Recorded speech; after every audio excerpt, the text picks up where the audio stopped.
when I was growing up in Europe, if you wanted drugs, hookers, or someone killed, Ukraine was the place to go. Oh, boy. And everybody knew it. And, no. And in 2014, the United States created a coup. It's universally recognized. You know, Victoria Nuland, fuck the EU.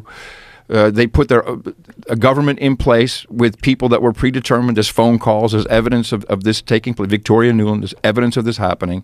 And, you know, no doubt our current president with his son and all was always involved in fucking corruption. Just corruption. And there's so much running through that country. Well, that's a lot of Russian disinformation. And I don't know if you've ever been on Facebook, but that stuff is not tolerated, nor is it easily shared. I know. And I think that this episode should not air anywhere. This should be deplatformed because Curry's nuts. It's so fascinating that that's a controversial viewpoint. One of the greatest things ever was Candace Owens. The New York Times tweeted to her, "What evidence do you have that Ukraine is corrupt?" And so she tweets back, "Your own fucking newspaper." And she posts all the these shit that stories they said. Mm-hmm. as recently as 2017 about corruption in Ukraine. And they're like, oh, Jesus. Because you probably have some woke kid who's working at the New York Times thinks like, I'm going to dunk on Candace Owens. She is just talking out of her fucking ass. And she has in the past. Said some things that the fact that a local newspaper, basically a New York newspaper, is the law, is the truth of the world is crazy. Yeah, she has in the past said some things that are a little wacky.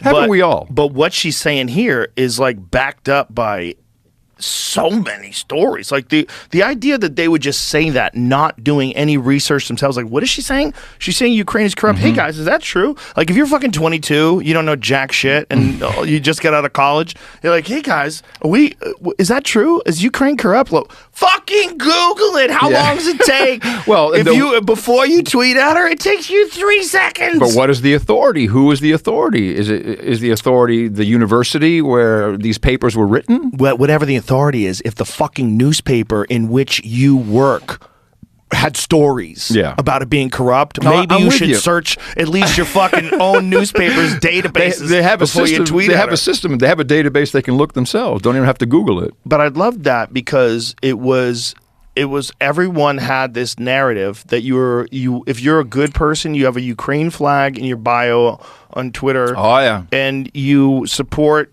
and no one can say anything bad about them. You can't say that there's like anywhere, not on Fox News either. Not on Fox News either. You can't say it anywhere. Go look at the map of where the concentration camps were in Ukraine during the Second World War. There were concentration camps in Ukraine too, and they're all kind of right on that border with Poland, where there's still a lot of, the Azov Brigade. I mean, but you can't talk about it because isn't that wild? Like, you have to, like, when there's a side that you're supposed to be on, everything that side does, you're supposed to absolve or not think about anything that's negative. And that's how you know you're in a cult. Well, but the Russia thing is interesting. I went to Russia, I went to Moscow, the Moscow Music Peace Festival in 1988. And which is a whole story by itself, which is hilarious because it was really to get Doc McGee out of jail and all this stuff. And this was before the wall came down. And the first thing I noticed there was what a bunch of shit this country is. They got this. Where's the high tech? They had like gray Volkswagen type buses, and that was supposed to be the KGB. And it was like, this is bullshit. I saw, I met the Moscow Hells Angels. I mean, there was mayhem. They had hookers everywhere. The country was amazing. It was great to be there with Motley Crue, Bon Jovi, Skid Row, Ozzy Osbourne. It was a crazy time. What year was this again? 88. 88. And so now that was the Soviet Union, and many people look at most people in Congress now. The ones that are in charge are 80. So they went through the Cuban Missile Crisis. They're traumatized literally by Russia. Russia is going to my own family. Russia. It was the Soviet Union. So when we kind of struck a deal with the Soviet Union, and we said, look, Minsk Agreement. This wall, it's coming down. We got to unify East and West Germany, and we're going to... Now, the U.S., by the way, had completely fucked them financially. That's why they had nowhere to go. We had just the same thing as we're doing now. We had completely fucked them financially. They couldn't participate in the world financial system, so they had to open it up, and they had to stop the insanity. And, of course, ultimately, Moscow, you've got big, luxury brands there, and there's it really revitalized the country. But the agreement was, which was never documented, the agreement was, we'll never push NATO any closer to your border. And although there's documentation that was agreed upon, it never made it into the agreement. So it was never signed, which is just true. So idiot Russians or Soviet Union dudes, what a fucking moron you are that didn't get that in writing.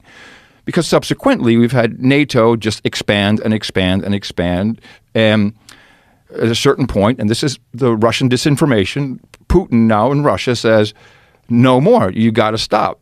You got to stop. And then when Zelensky, the television actor who plays the piano with his penis, said, you've seen it, right? You've seen it? No! Oh, well, first of all, he played the president of Ukraine on television in a movie. Yes, I know that. But he was also a comedian. And so he has this bit where he would play, Jamie, you got to find, it's hilarious. It's a funny bit. He's behind the piano and he's playing it with his dick. So there you go. That's the president of Ukraine. Yeah, Zelensky. Isn't that amazing? Yeah. Give me...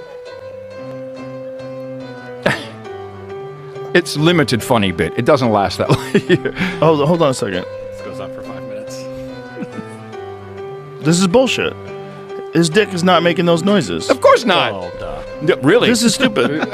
but I'm annoyed. I'm annoyed. As a casual observer, I'm like, that sounds too uniform. Those are fingers. This is a lie. More lies. Propaganda. It's government. CIA. True. PSYOP. Absolutely. So when Zelensky said, yeah, we need some nuclear weapons from NATO here on our turf, that's when, of course, this is disinformation. Putin went, no, fuck no, you're not going to do that.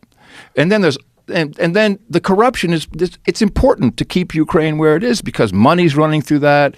There's all kinds of cyber so shit. What do you think happens now if Russia is winning now? Yeah. And I don't know if they're winning. I don't. What is where do you get your information? Like from military people who are in Poland, in Belarus, and you know them?